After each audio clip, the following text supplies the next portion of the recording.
Hi, this is Ed from Delta-Therm. Today we're going to discuss self-regulating cable and how to properly terminate it.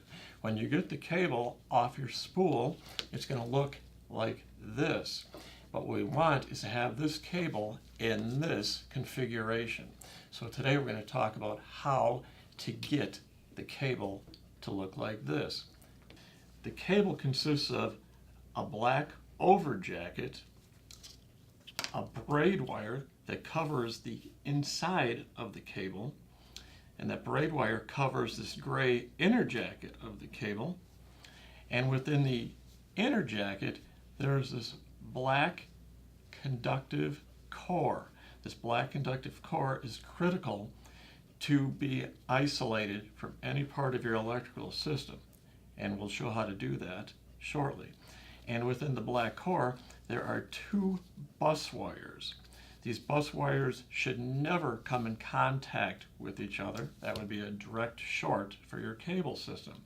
So we're going to look at the components that address the bus wires and how to isolate this entire assembly from your building steel and from shorting out. To prepare the cable, you just need standard electrical tools that an electrician would carry in his pouch or in his lineman's bag. You would use a pair of side cutters, you would use a pair of lineman's pliers, and a utility knife to get it into this shape. So let's get started. So I'm going to score down the center with firm pressure, not too much pressure, because I don't want to cut into that braid wire that I spoke of before, and you will see that braid wire once this is removed. So I'm going to cut about 9 inches of this over jacket with this knife. I'm just going to slice down the center, and then I'm going to peel it back and cut it.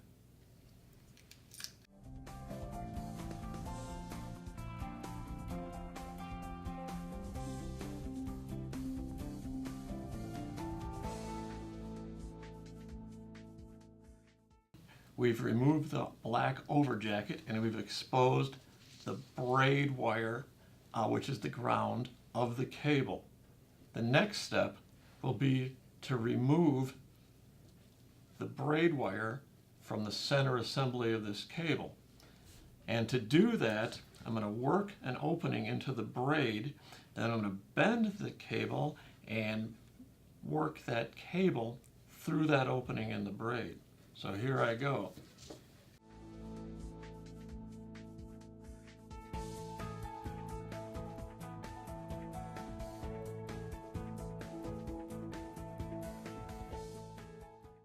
Okay, now I've got the cable braid removed from the cable. So what I'm going to do next is I'm going to cut about 2.5 inches off of this braid wire. Then I'm going to twist this braid into a wire, for lack of better terminology right now.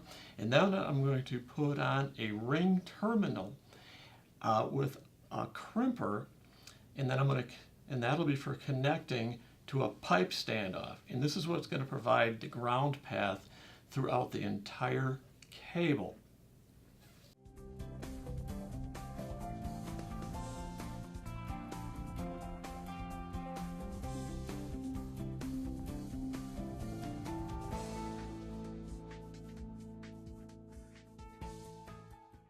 So now we've got our ring terminal on to our ground braid, and the next step we're going to do is we're going to strip back about 1 inch of this gray insulation, exposing the conductive core. And I'm going to do that in the same manner that I removed the black over jacket. I'm going to score it down the center and peel it back. So here's that step.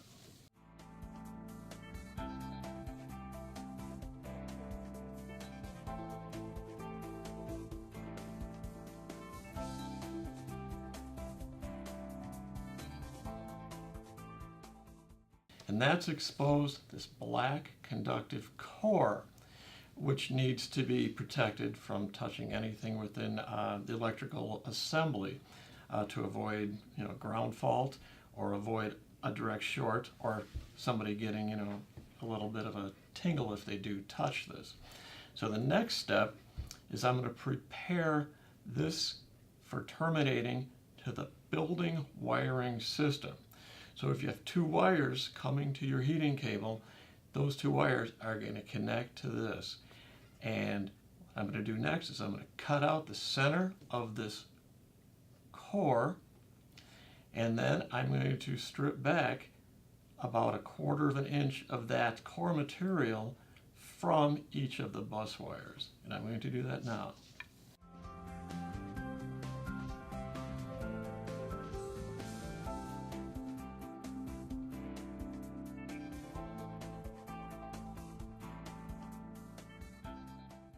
So now when we get the cable to this point here, we can use this to connect to a pipe standoff so we can finish connecting this to the electrical power of the facility. So that's what we'll do next. Part of the power connection kit for this cable includes a pipe standoff. This standoff will physically attach to the pipe.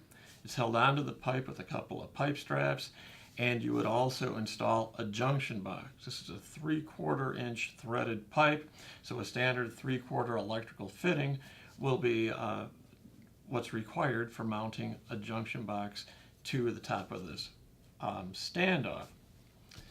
So I'm going to install this cable through the standoff and attach the ground, because your ground braid is part of the ground system of the cable, and it has to be continuous throughout your electrical system.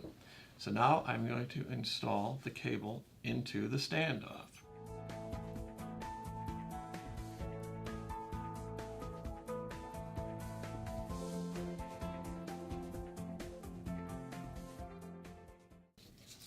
So I've attached the ground braid through the provided screw and the ring terminal into the bottom of the pipe standoff.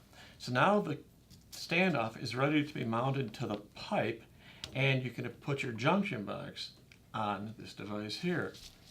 So insert the cable, bend this a bit. Now this would end up being physically mounted with the pipe straps to your pipe. Then you put a junction box on here, then you would connect your bus wires to this point right here with the supplied components, and we'll do that next.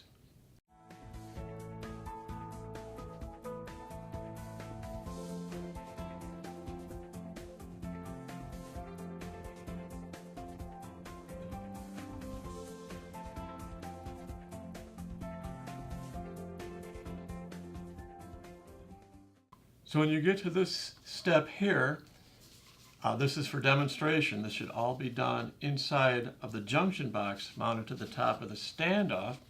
I've got the crimp connectors connected to a couple of wires, which is a facility wiring coming off of circuit breakers. In this case, I've got a couple of number 12s connected to the bus wires of the SR cable assembly. So when you get to this point here, you would take the silicone that's supplied with our kit, and you would cover this area here, which is the conductive area that's exposed, with the silicone. And then when the silicone's on there, you would take a piece of heat shrink that you had pre-sleeved over your facility wire, center that over the splice connection, then you would hit this with your heat gun to shrink this down. And the heat shrink is filled with glue, and it's received that way, so as this is being shrunk down, the glue melts and it seals the entire assembly. Once again, this is all done inside a junction box, which is mounted at the top of this. And the junction box has conduit feeding that, and within that conduit is where you have your wire from the facility to power up your cable. This concludes how to prepare an SR cable for connection to a building wiring system. Again, key importance here, it's the conductive core here. That's the focus of this. I hope this was helpful. If you have any questions, contact Delta-Therm. My name's Ed. Have a good day.